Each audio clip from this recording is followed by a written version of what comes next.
Okay, and we can continue with 2019. In 2019, first game on the list, Slay the Spire. I know you haven't played this game, but I'll be brief.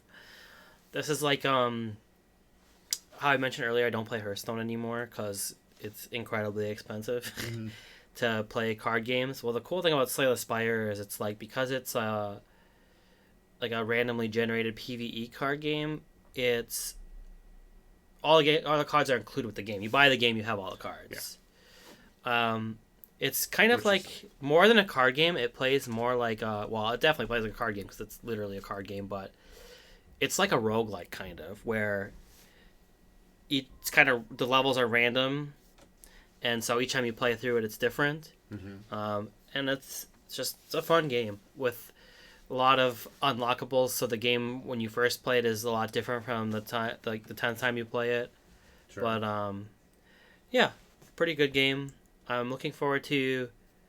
There's a game I'll mention in our upcoming section that I'm excited for, and it's because of Slay the Spire that I'm excited for it. Okay. Next on the list we have Resident Evil 2. Yeah. This game is single-handedly responsible for why I had to figure out rules for sequels for me, because it's not only a sequel but a remake. But unlike the other remakes where it's HD remastered, it's a legitimate remake. I don't know if I can think of another game that's similar to that before this. But Resident Evil yeah. 1. Well, no, even that is more. I mean, that's a remake, but it's a graphical update almost. Sure. This is a full-on remake where it's taking fixed cameras and putting it into 3D. This game is unbelievable. It's like what you said about Octopath Traveler. This game is. If I made a list of everything that I wanted them to do to go back to Resident Evil's roots, they nailed it across the board. It's true to the original story, but somehow a completely new experience. And it's third person still, which I had said I liked the first person change, but it's still scary as hell in third person as well.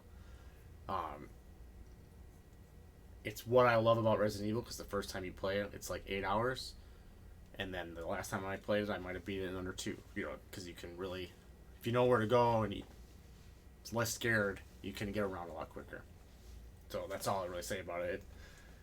I could spend a lot of time talking about it. It's a phenomenal game. It has replayability, I should say that. There's 2 characters, so you can see it from 2 different perspectives, and you're encouraged to do so. It's 4 total campaigns. Yeah. Really, although it's player 1 and then player 2 comes in later, or it's player 2. There's pairs, kind 1. of. Yeah. Yeah. But it's very worth it. I have done all of those playthroughs, and visually, what I had said about Red Dead Redemption 2 being the best looking game out there, this is up there as well. This came out after, obviously, but yeah, this game looks phenomenal to me.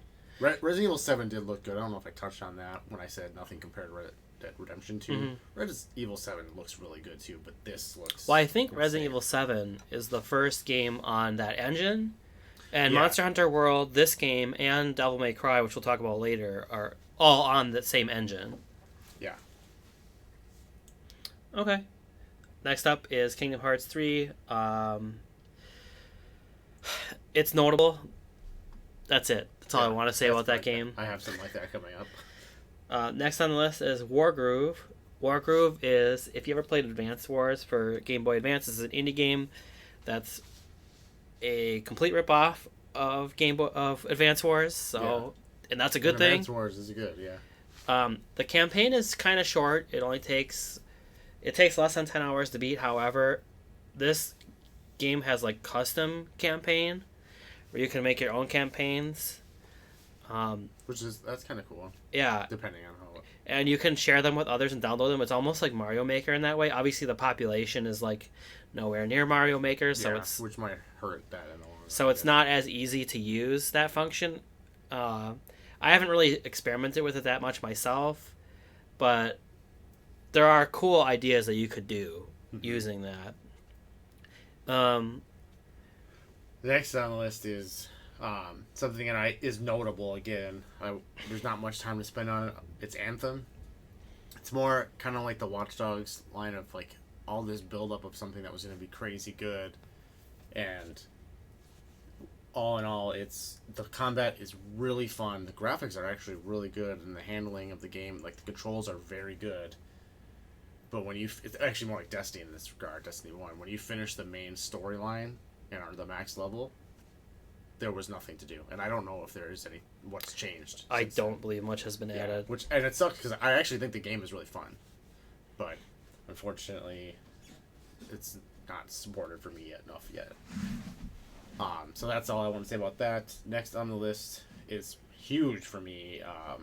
This is the closest I haven't been the indie game person most of this, and I don't know if you could really call this an indie game, but it's the closest that I have to an indie game. It's a Kickstarted game, so there's that. Toe Jam and Earl Back in the Groove is, again, another game where if you ask me what I would want in a game for this almost 30 years, or maybe more than 30 years after the original, Toe Jam and Earl is like a cult game on the Sega Genesis that has had, before this, it has had 2 and 3, so 2 other sequels that I think were all fun, but each of those played differently. This is the 4th game in the series, Kickstarted. Probably plays most like the original of any of them. Yeah. 2 is a platformer. Really good, but just a platformer.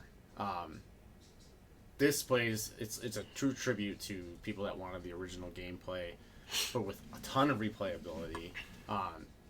Actually, in a way, it's the first roguelike ever. I mean, we don't really know PC history that well. Yeah. We're not that old. But on the Sega Genesis, this game was basically a roguelike, and that wasn't very popular back then. Yeah, I highly recommend this one. It's not going to be a Game of the Year material for a lot of reasons because it's such a small scale game, but it's really fun, really good with multiple people too. If you've never played anything like this before, it's going to be weird, but I think if you give it time and figure out what you're supposed to do, it's a lot of fun. But that's really it about that one. Next on the list is Devil May Cry 5. Mm-hmm. That came out early in the year. This is another return to form, I would say. Yeah, it's Devil May Cry, even for me, is... I think I played the original. Mm-hmm. And then I don't think I played the second one. It's highly, very commonly referred to as the worst in the series, so that's fine. But I don't think that was the reason I didn't play it. Maybe. Oh, sure. And then I got the third one, and I beat that, and I like that, but... Third one is very good. But I've never played 4, and then I didn't play the reboot. This, because of that Capcom success lately, I did want to get this, and it's really good. It's a Devil May Cry game. It's got good combat, decent challenge, and that's saying I didn't take it to any higher difficulty, so I'm sure it's very challenging after that. But it's not... I don't think they're my favorite thing in the world, but I like them. I included Tetris 99 on the list. It's Battle Royale Tetris. Don't have to say anything else. If you like Tetris, it's pretty fun. The only thing I would say is, unfortunately, for people like me, there are some people that are extremely good at Tetris in this world. And so it can be hard to win, but it's pretty easy to get good enough by playing it to consistently finish high. Mm-hmm. But the people who win are unbelievably good, for sure. After that we have Division 2.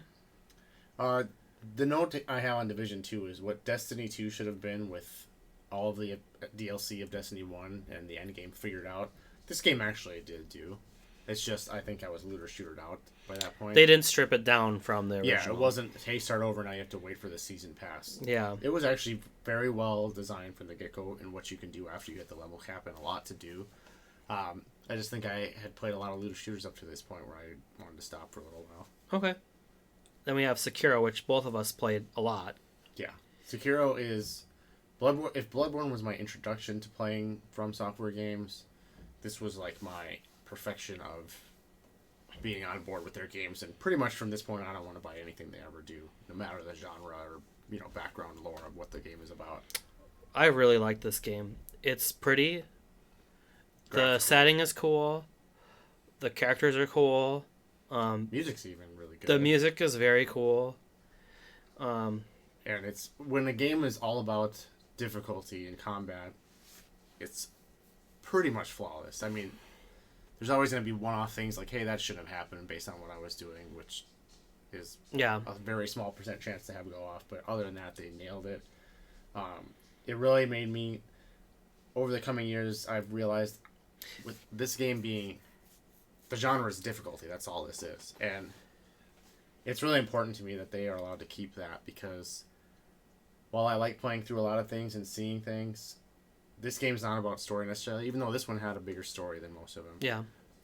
This is an accomplishment game. And Well, yeah, I don't want to get too deep into this because it's like, something that a lot of people have done entire videos on. yeah, So, because you can talk about it a lot, but by Sekiro being as hard as it is, similar to Celeste. Now, Celeste does have an easy mode added now, yeah, but it takes by taking away the choice to just relieve yourself of the problem, it forces you to go through the struggle, and then when you do beat it, you feel really good about it. If And their so objective is to have a hard game and then you have the option to make it not hard right from the bat, you're going to do that at the first sign of... I don't maybe know. not the first, but an early sign of... It's hard to say. I really don't want to get into this any more than we already have because, again, it's a very controversial topic. But Celeste, for instance, not having an easy mode back when I played it, or at least I didn't know that it had easy mode then. I believe it was patched in later. It definitely does now. That's true. But by forcing me to beat it on hard mode, I learned that I liked high execution platformers. That's something I didn't know before I played that game. And similar Sekiro, this was my first From Software game that I've ever played. And it wasn't so much that I didn't know if I would like it. It was more like I didn't know where to start because people were like Dark Souls players. And just that this one was a Dark Souls game, but not a Dark Souls game, is why I felt comfortable starting it for the first time. And I'm glad I did. I think it's pretty fun. That's what helped me. Bloodborne was the same way, but that was still, you could see the Dark Souls in it a lot more. Yeah. The combat in this was better, and for me, and I don't know, I just... If I had an option to make it easier, I wouldn't have... It would be Uncharted to me, kind of. And that doesn't make sense, maybe, necessarily, but to me, that's what would happen. So that's what I needed with this game. Mm-hmm. Next on the list is Yoshi's Crafted World. I want to talk about this game, which is that I feel like this game was overlooked a lot. I don't 100% take the blame off Nintendo for that, which is that the game consists of like 3 islands. There's like the beginner, like if like you compare it to Super Mario World, it's like there's 3 zones kind of, although the zones are broken down into zones. Mm-hmm. So it's more accurate to say there's 3 islands. But the point that I'm trying to get to is that the entire first island is sort of like extended tutorial masked as levels. And I think a lot of people, I hear them criticize this game by saying that the game is way too easy. It's like a kiddie game. Mm-hmm. And the game's not hard. But it does ramp up over time. It gets to a point where it has some challenge to it. The third island definitely is significantly more challenging. It's still, I would say, pretty easy unless you look at it from the prospect of trying to beat a level while collecting all daisies. If you put yourself through that challenge, if you say, for me, beating the level isn't just getting to the end of the level. It's beating the level while getting all of the daisies in one pass. Then there is some challenge. Now, these are self-imposed, so I'm artificially making the game a better game if your complaint is the difficulty. But I do think that this game definitely was overlooked by a lot of people because of that. And I think it's actually... I really liked this game a lot compared to the reception that it received. So I just wanted to mention that. The next game is Mortal Kombat 11. It can be quick. It's Mortal Kombat with the Injustice 2 gear system, improved, and it plays the most like Mortal Kombat 9, which is huge for me. After that, it's a really good game. I don't want to see I just don't need to spend more time on it than that. After that, we move on to Days Gone, which is a PS4 exclusive again. So I was fortunate to be able to play it. I think this one is kind of like your Yoshi's Crafted World. Yeah, I was gonna say, especially this is like the surprise of 2019 to me because I got it a couple weeks later. I didn't get it way later, but I didn't get it when it came out either. Yeah. And yeah, it's really the marketing or whatever is strange. I feel like they've marketed it better after the games come out, 6 months later than they did when it was out. But it's a really good game. It's a pretty open world game, so it's a sandbox, kind of, like not completely traditional, but with a really good story. I really enjoyed it. If it was not on PS4 only, because that's just I don't have a Pro, I would probably play it more often than I do because they've actually added DLC and stuff like that. But it's a very good game. Okay. After that, we have Cadence of Hyrule. Cadence of Hyrule was kind of like a roguelike Zelda game, I guess you would call it. It's based off of Crypt of the Necrodancer combined with like Zelda. The music in this game is really good. It's the main thing that drew me in is I just really wanted to listen to the whole soundtrack, and it's phenomenal. The game's pretty fun. The licensing kind of like, because it's a Zelda game, they had to charge more money than they would like Crypt of the Necrodancer, which is essentially the same game. I mean, this is like a sequel to it, I guess you would describe it as. I mean, in the way they relate to one another. But the point I'm trying to make is that game is like less than half the price because it's not a Zelda game. Mm-hmm. So I think that it's hard to justify the price. It is a roguelike, so it is different every time you play it through. But if you know what you're doing, you can easily beat it in like 2 hours. Sure. The first playthrough is maybe 5 if you really explore. So, yeah, for that reason, it's tough to say that it's worth what they charge for it. Because unfortunately, because of the licensing, they charge a lot for it. Yeah. But the game's good in its own right, not talking about the price. And then we'll follow that up by talking about Bloodstain, which is the Kickstarter we talked about a little bit earlier, because the 2D game was the side goal. Curse of the Moon. Yeah, Curse of the Moon was the side goal, and this was the actual game that was kickstarted. It's supposed to be a spiritual successor to Symphony of the Night, and I think it's pretty safe to say they accomplished what they were going for. And this is coming from somebody that I hate using the words like, I don't know, I shouldn't even say it like this. I'm not a huge Symphony of the Night fan. That's what I should say. I don't hate it, but I like the Game Boy Advance Castlevanias or Metroidvanias and some of the other ones. This should make everybody happy, both sides or any side of the coin for Castlevania. It's a Metroidvania. It's fun. It's challenging. It's got hidden bosses that are much harder. It's got replayability, like New Game Plus. I really have no complaints about it. It's available on everything pretty much now, although the Switch version has, I guess, some issues. Yeah, the Switch version is... I mean, I specifically didn't buy it on Switch because I heard ahead of time. But from what I've seen and heard, it's unfortunate for people who did like pre-order it. But other than that, everything else is well too. And if you have like the Xbox or PC version, you're doing just fine. Yeah, I didn't have any issues at all, and it's pretty game for. It's kind of like I brought up earlier. There's a 3DS Castlevania game that is graphically is as good as it can get. Well, this is better. This is still 2D, but better. Okay. Up to that, we have Judgment. This is a PS4 exclusive, so I haven't played it, but I wanted to bring it up because it's a game that I'm looking forward to playing when the PS5 comes out. It's a Yakuza game, a series that we haven't mentioned at all, mostly because I don't have a PS4, but basically it's a GTA where you play as a lawyer and you're trying to solve crimes. Mm-hmm. I mean, people who like Yakuza games played this, they liked it. It looks cool. I've watched somebody play it, and it looks cool. Yeah, I'd really like to play this game, so it's definitely on my consideration list for PlayStation 4 games to play when the PlayStation 5 comes out, but at the moment I have not yet tried it. Mario Maker 2 is next on the list. Again, Mario Makers are tough to talk about because they're different for everyone. This one does have a single player mode, but That's cool. it's it's just basically like here's 100 levels made by Nintendo staff. And so it's okay. You're still buying it for the online experience, which is random.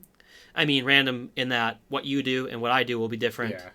But I think that eventually they would hit a wall with what they can add for customization, because really what the game is about. I was surprised that this one was as much different from Mario Maker Yeah. 1 as it was. Yeah, that's what I've heard. And that's good, but I don't know how many times they can pull that off.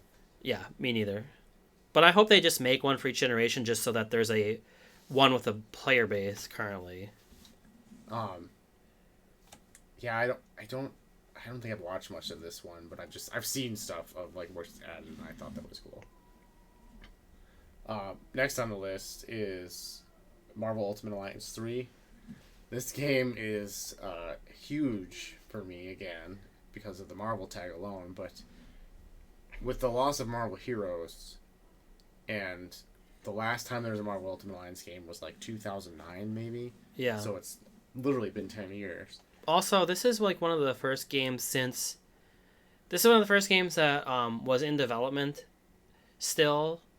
I try to think of what I mean to say, because games came out after the merger, but it was too late in development for that to affect it. But this is one of the first games where they were early enough in development when Fox being bought was announced. Going to be, yeah. That they were able to include X-Men without Marvel giving them a hard time. Or at least that's how it appears, because there's a lot of X-Men in this game. And there's going to be Fantastic Four with DLC. Yeah, which was not possible. That was not happening in any games. So that's huge to me. I mean, that's licensing aside, that sucks, but the lack of X-Men in a Marvel game is a big gap for me, or a big hole to fill. But this game it's cool. It's got a lot of different locations. It pays good homage to the areas. I mean, we've talked about this a bunch of times, but we really like the way the Marvel Knights area looks. There's like a lot of cool like pseudo 2D stuff they do for dramatic effect. That's cool. If you think about, and I don't even know if I've done that well for this specific example before now. If you look at Marvel Ultimate, so there's a couple things I like bring this up now because I can touch on it later. To me, X-Men Legends and X-Men Legends 2 were the originals that this series advanced from, but those are separated, where I rate those with Marvel Ultimate Alliance 1 and 2, like as a foursome there, where this is almost like a reimagining again, because it's like the next... Yeah. It's got similarities. I'm not saying that's... So, for example, Ultimate Alliance 1 and 2, there's always hubs in between each act, I guess. Yeah. Each act has its own hub. That was definitely not needed. I'm glad that's gone for the most part. But this at least pays tribute to all of that, because it has more levels, really, honestly, if you think about more like tile sets.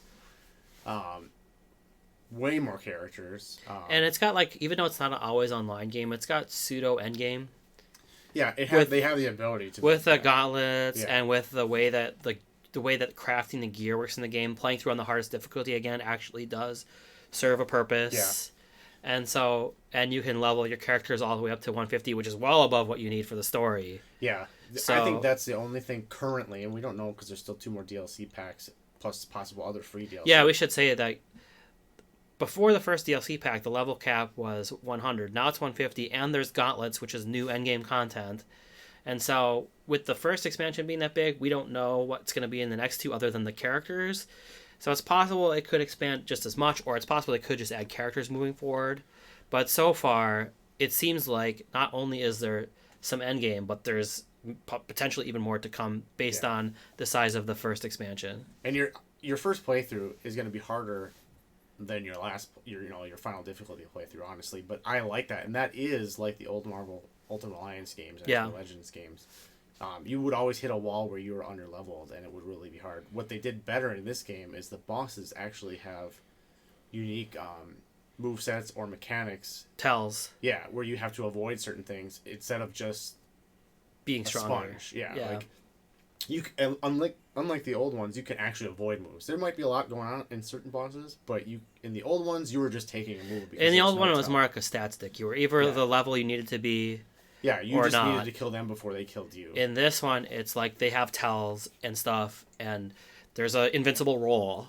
Yeah, So which is huge. combine with the tells and invincible rolling, you could take 0 damage if you really wanted to. In fact, there is a scripted death. I'm not going to go into any more details than that because I don't want to talk about the story, but there's a part where you can die and it will still advance the story, and it's intentional for you to die. It's way harder than how the strength of your characters are at that point in the story. But if you play attention to the tells and Mm-hmm. really play well, you can take 0 damage from this boss to the point where it takes a long time because you don't do much damage to them. You can kill them, and there is a in-game reward for doing that. So, yeah, very. And the other thing it touches on from the old ones is 1 and 2. 1 had super moves, just like X-Men Legends did. 2, the super moves were completely gone, replaced with fusions, which was a cool idea, but those also became redundant eventually, where it was like you could see they touted all these different combos of heroes together, but really there was a formula of like 8 to 10 different styles of fusions with different visuals, which is still cool. This game tries to do both, where you still have your super for each character, much like the old extreme attacks. This also has synergy attacks, which definitely are the most efficient way to deal damage, but you have the option of using both, and it's definitely possible to work without them. All right, well, I want to probably spend a little bit too long on that one, so we'll move on. Well, there's a reason for that. Yeah, really, both of us really enjoyed that game a lot. And there's another reason that I'm not. I will say this right now: it's not going to be on my Game of the Year decade, and it's disqualified, and that's why I wanted to spend a little more time on it. It's disqualified for me because it's not. It's like Diablo was for you for the Game of the individual year. We don't know where it's going to end up yet because there's still stuff to be added to it. Yeah. It didn't make my list either, but I definitely really like this game, and I'm definitely not done playing it yet, even though I've beaten the game. There's 4 difficulties. Right. Well, now, I didn't do baby mode, so there's. Yeah. I beat. Well, there's 5 if you count Nightmare. The new Yeah, so I beat it 4 times, 1 on each of the difficulties. The normal mode I beat it on, and then like the hard ones that you unlock one by one, and then the new Nightmare mode, which is also part of the DLC so far. So I'm hoping that they do.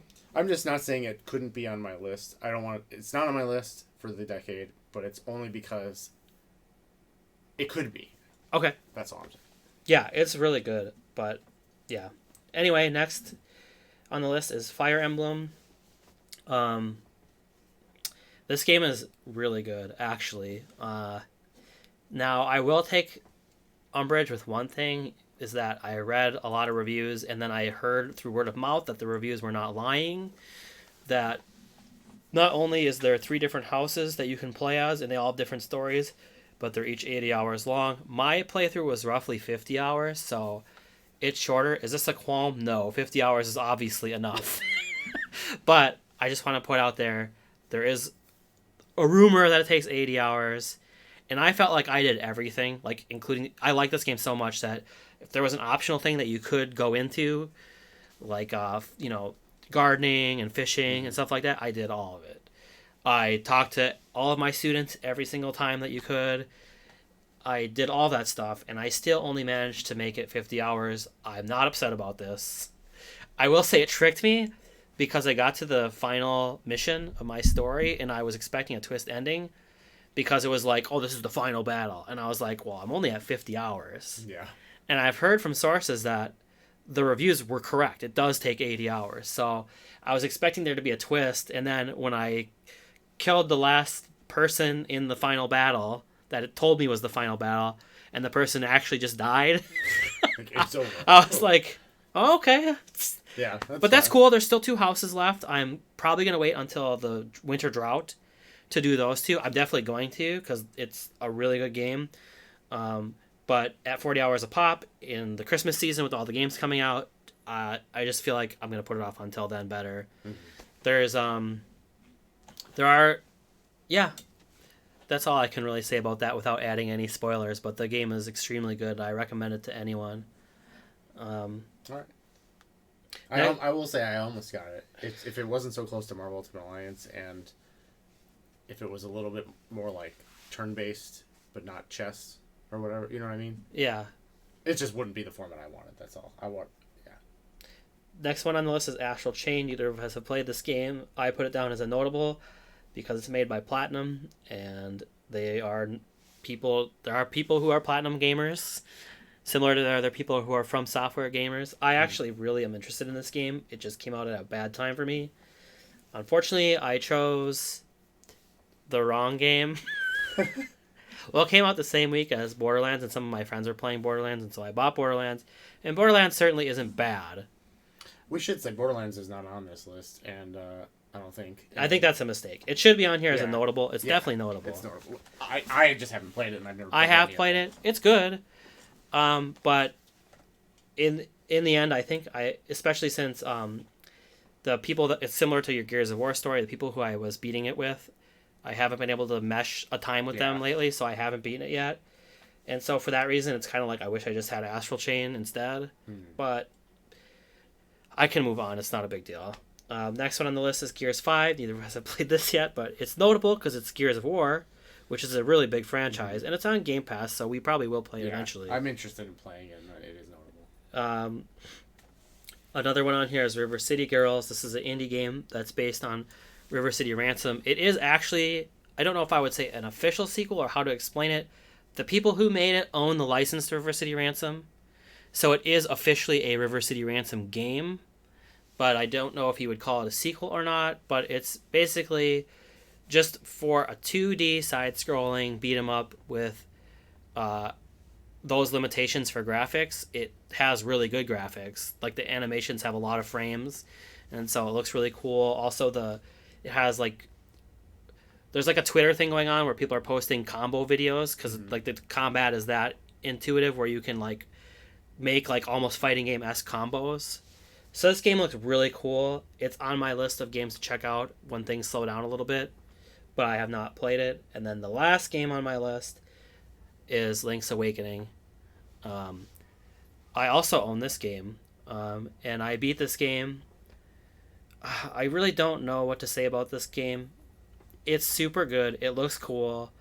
The game's very fun. I have a hard time. I really don't like the whole dollars spent per hours played argument because I think it encourages bad games or like side quests that aren't fun to be added to games.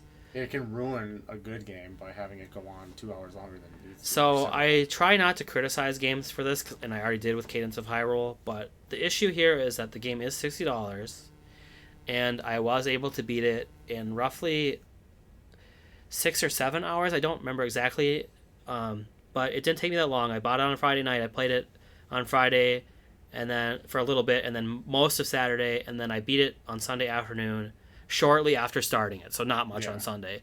So it's not a long game by any means. I'm glad I bought it anyway, kind of. I mean, it's fiscally irresponsible for sure, because it's $60 and I didn't play it for more than like 2 days, and I don't really see myself playing it again, but I want games like this to be made. It's really aesthetically pleasing. It's definitely near the low end, but if you have to, one, I will say, to me, and we don't have to break off on this too much, but $60 in the long run is not a lot for a video game nowadays with the mobile and free-to-play world, which is a whole other which is more than free-to-play, those are the most expensive games there are. And the other part is, in the past, people used to complain, like, maybe 10, 15 years ago, reviews, it was a negative when it was only 20 hours in a game. Yeah. So that is a little bit on the low end of what I'd be looking for, but I still think that's fine. Well, for me, it's like, I can afford it. So it's fine in that sense. And then secondly, it's like, do I want them to make more games like this? And the answer is definitely yes. Yeah. So I think that one just hurts because it's short and there's not really a great reason to immediately play it again or replayability. Even for a full just replay through, there's not as much there. I didn't get it. I plan to play it. That game was fun for me because that was the original version. It's a remaster. That original version was a Game Boy game, and in this one, unfortunately, or fortunately, depending on how you want to look at it, is very true. So, like, I have a friend that played the original. Oh yeah, bought it, and he beat it in like 4 hours. Yeah, I could. Well, and my thought is, we were talking about Resident Evil, and that's a remake. To me, the definition, I don't know if it's ever been established, is a remaster is Resident Evil 1 when they visually changed it, but it was the same game basically. That's I what think this the problem would with be. that definition is there's a lot of remasters these days. Back then, that was it. Yeah, If it now was a it's- well, remaster, then there's the HD. yeah, remaster. it was on the scale of the Resident Evil for GameCube Yeah. remaster, where it's like, wow, this game looks way better. Yeah, there's either upscaling or there's actual complete But yeah, change. this nowadays it's like when companies upscale, they call it a remaster, Yeah, and so a which lot is of not. people, when they hear remaster, they don't think of what this game is, where it You're looks. not putting a new entire graphic system Yeah. over it. It's literally the same game, but it looks way Yeah, better. It looks like a different game. Yeah. Okay. So now we just should touch on games that are coming out between Yeah, now I think and we the end could of the pretty year. much do you want to go through? We can go through this whole list quickly and Yeah. make a point. So we've got for notable games or games that we wanted to mention for the rest of this year.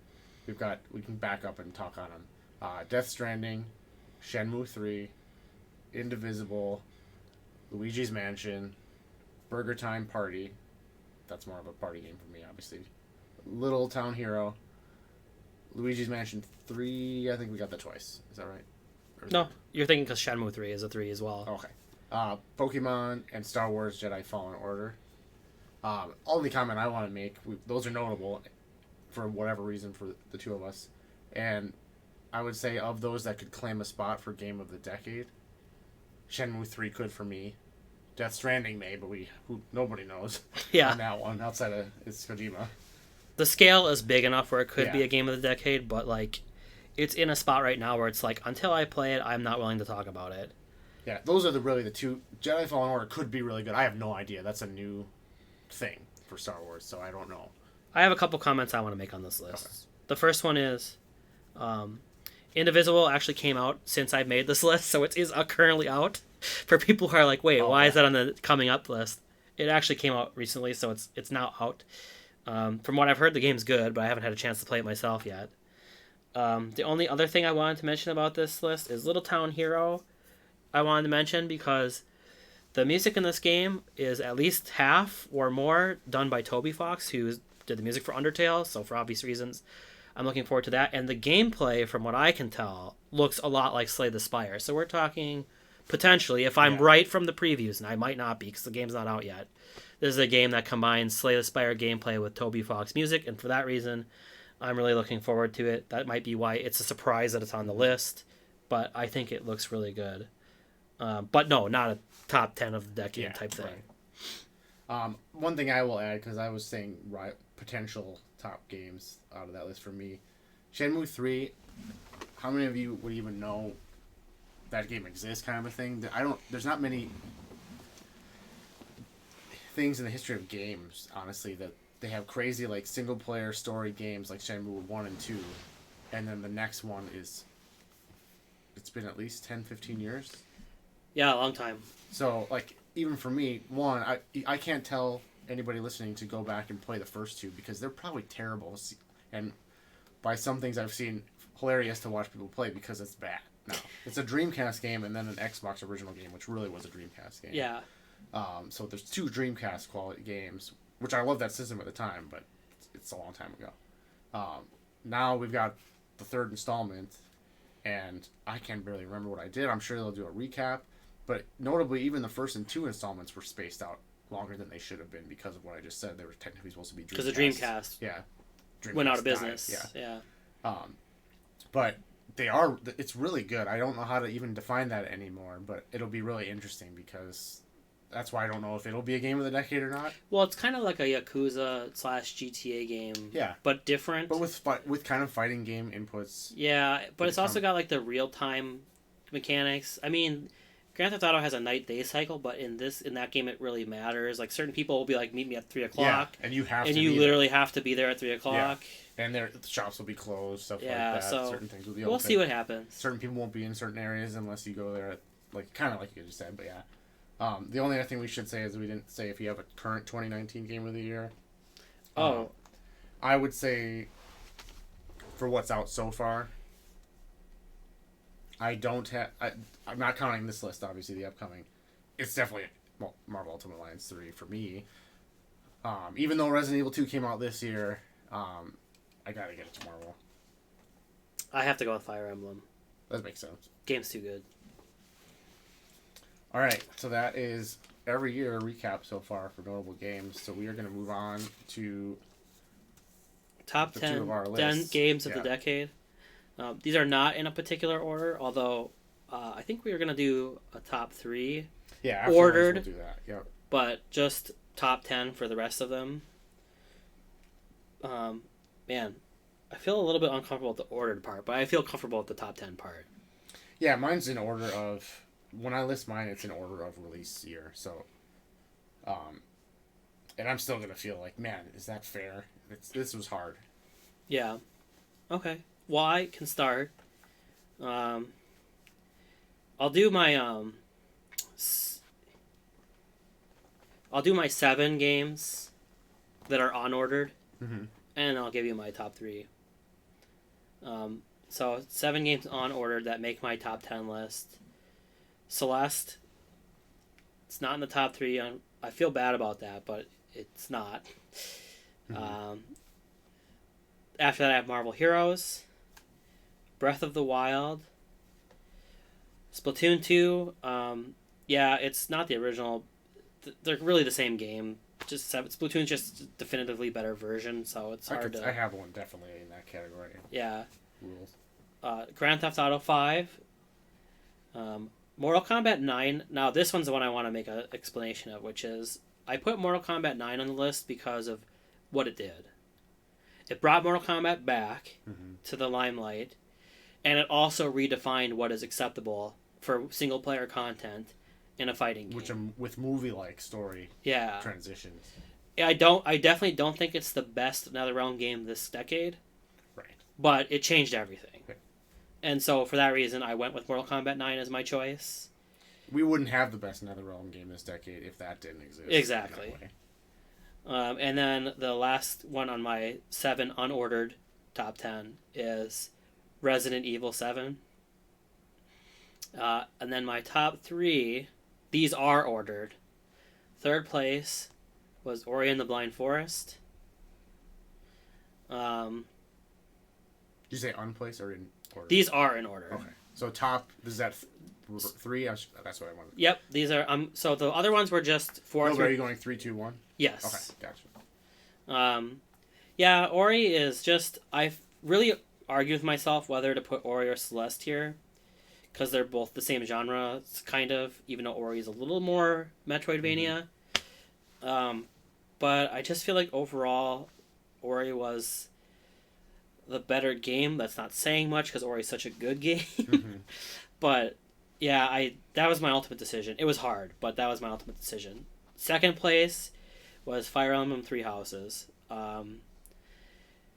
Yeah, this game really... I think when I was about halfway through my first playthrough, I said something to you about this, where I said, I really like Fire Emblem, and I think it has a chance to be one of my favorite games of all time.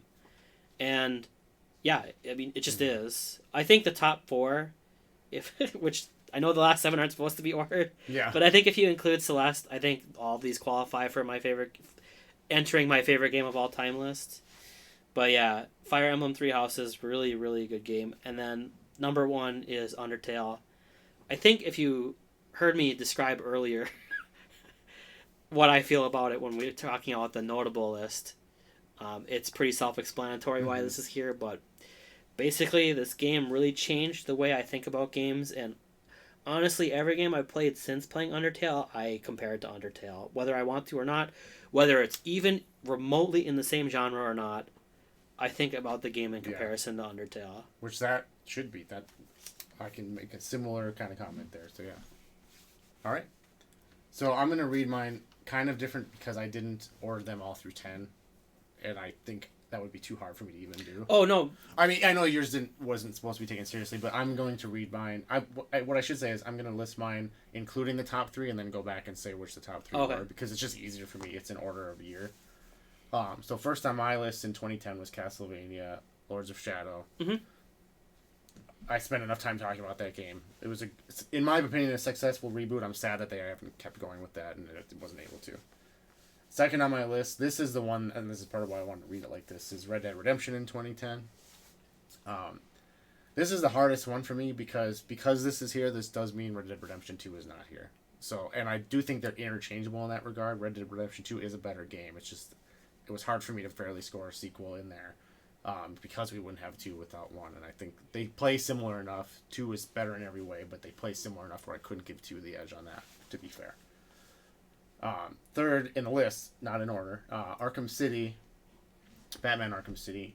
That one, based on what I just talked about, did meet my requirement. Arkham City is,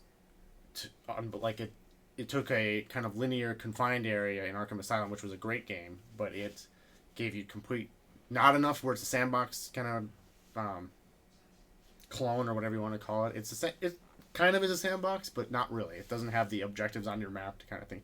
It's got it's linear enough, but it's not sandboxy enough too. And it's just Batman perfection, basically. Mm-hmm. And the fact that you can glide around the city, the travel is unique to that game, and I've never seen any other game do anything like that. It's just everything you do in that game, solving things, combat, travel, the Riddler. Oh my, that game, that's actually why I give it over Arkham Asylum as far as in that genre is, or trilogy is, that's when they made the Riddler, the puzzle aspect completely. In the previous game, he was just collectibles.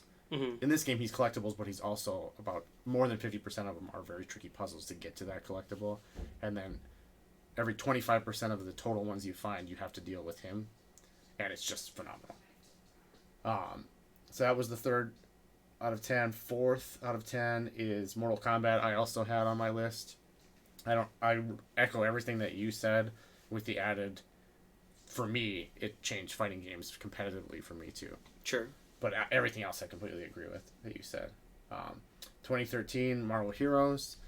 That should be obvious if anybody knows me at this point. Yeah, I mean, I want to actually talk about this because I think I talked about it enough on my list. Mm-hmm. You'll notice that, well, I guess I haven't heard your whole list yet, but you'll notice that this is the only, online game of a service that's on either of our lists. Am I mistaken? I can say that too, yeah. Okay. Definitely. And, definitely we played other ones that happened. Yeah. Both of us have played WoW, although that didn't come out this decade. But there were other, Diablo 3 came out. Yeah, Diablo 3 came out. Completely got better in this decade. Yeah, so, it's definitely not the only online game as a service that we played this decade. But for us, it really stuck out for a couple of reasons. One being, you can't play it anymore, and there doesn't exist anything that replaces it for me. Marvel Ultimate Alliance 3 is, the best you could possibly ask for. And it's still not. It's still just not the same game. And that's not a slant against the game. It's just, I don't know if we'll ever have anything like that again. And so, it's really unfortunate that it's gone, because it was at the end, obviously on release, but at the end, just a really fun game that made you really brought the playing as a Marvel character fantasy to life. And it was the development team did the perfect amount of taking feedback, I would say, because you got to see a lot of things that were in, a new character would come out and they would have a signature move that was actually a Marvel versus Capcom move, or they would have a move that was in the movie only, or they would combine a lot of those things really well. And then they also had to balance that into, does this character play well? And the characters were deep. Marvel vs. Capcom, or Marvel Ultimate Alliance 3, you essentially have 4 moves per character. This game, you have skill trees where you can learn different moves. Yeah. There's 20 moves per character, and they all feel like they belong to the character. The Ultimate Alliances were never about that. The last one was also 4 moves, but even when you could add and replace moves, that wasn't a true skill tree. And that's what I loved, is you could make your builds, and there was gear that mattered. That's another thing those games didn't do. I just wanted to touch on that, since it's kind of unique in being the online service game that made both of our lists. And really, honestly, the entirety of that game, not only did the game get better, but every aspect of the game got better. Oh, yeah. The flow of the game, the quality of life of the game, the art of the game got insanely good from the beginning, which wasn't necessarily bad. Some of the style I didn't like, but it was just graphically even got better as well, in addition to the art style. All right, so we're almost halfway there. This is the halfway point for me. Number 5 is GTA 5. We already talked about that plenty. I think I don't even know if that needs to be mentioned more, but that was just huge for me. And they changed it enough where that, to me, is the shining GTA of the new GTA generation. So now we'll have a funny thing where that was 2013. I don't get another game on my list until 2017, and that is Resident Evil 7. This one was hard for me because I actually changed this a few times, and my rulings for scoring stuff changed a little bit because I was going to have Resident Evil 2 on this list. And I don't think it's bad to say this now. I don't have anything from 2019, but that's somewhat on purpose now. The couple stuff, Resident Evil 2 was one, and there was one other that I thought about doing, but I thought 2019, I don't think I could fairly add on there yet. You know what I mean? Yeah. Too fresh. Yeah. But Resident Evil 7, again, it was the beginning of that engine. It's literally perfect. It's good length of time to complete it. And that's, again, what I like about Resident Evil. The first playthrough is long, and then you can shorten it up pretty well. I love that about that franchise when it's been survival horror. Mm-hmm. I don't need to say anything else. It's fun to watch people play it. It's fun to play with somebody else in the room. It's fun to watch somebody else in the room play it while you're there. It's hard to play it by yourself in the dark, but no, it's very good. Also in 2017, we're at number 7, Breath of the Wild. I spent enough time talking about that. Now I will talk about that in a little bit because that's gonna be one of my top 3. I can say that right now. Very good game. Moving on to 2018. This is actually number 8 here. So we've got Octopath Traveler. This was actually a late addition to mine, and that's because I made the mistake of thinking Dragon Age Origins was in this decade. It wasn't. So this replaced that for me. And this is part of my list here was not only quality of the game itself, but how much time I actually spent in the game, lifetime-wise. That's another reason why I'm actually shocked that Octopath is not on my list. Well, and it's weird because when we went through that year, I feel like I made a mistake. I didn't put it in my Game of the Year for that year. Yeah. And that is a Red Dead Redemption 2 year. So technically that could... Red Dead 1 and 2 are the hard part about this list for me. But part of my ruling is 2019 is on here because a lot of my scoring was how much time I've spent in the game total since the game's existed. There hasn't been enough time in 2019 to do that. Yeah. This game, I spent, based on how many games I played in 2018, this game was up there. And yeah, I loved it from start to finish. I have tons of hours put into it. The only negative I did is I tried to start a brand new game after I pretty much 100%ed it too quickly. And I stopped. But, yeah. And actually, I miscounted. I think we're at number 10 right now. Let me double check. Yeah, I have one crossed out to saying. So number 10 is Spider-Man PS4 in 2018. Interesting.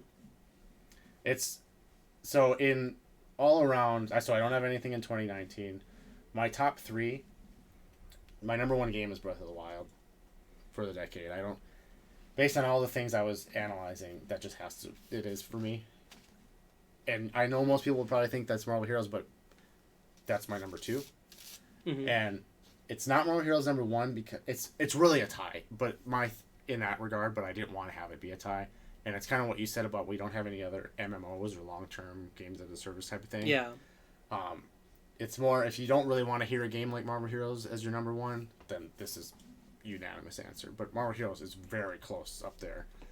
It's almost a different thing. It's almost a different breed, so it's hard for me to compare that. When I think, it's almost like console game versus games as a service kind of thing. Yeah. Or console, normal PC game. So, yeah, Breath of the Wild scored graphics, gameplay, replayability, amount of time played. It's got the most wins in every of those categories. Marvel Heroes, number 2, wins every other game on this list for time played by a landslide. Well, that's a little unfair for right, and that's why I didn't only score it in that regard. Gameplay, replayability, same thing. That games of service usually should be winning that department. There's just some things about Marvel Heroes. I feel like we've talked about this so much already, but it's just like taking Rogue as an example. There will never be a version of Rogue that's as much Rogue as it was in that game. This Rogue could combine the powers of all the other characters in the game to make a custom tool set. Right. And Let me say it like this too. This is game of the decade, and if I'm almost feeling remorse for not having it be number one, kind of similar to what you said about Octopath not being on your list, and that's only because this isn't. I didn't put it one here, but if I said game of my lifetime, it could be number one because it's that good for all around things that I had fun with and how much time I had fun with it. But yeah, there's so many things in that game, and that's part of it is we won't see a game like that again. We won't see a rogue like that again. There's another character too. Really, I don't think we'll see a Nightcrawler like that again, even though his was more about mouse and keyboard, so we might. Juggernaut.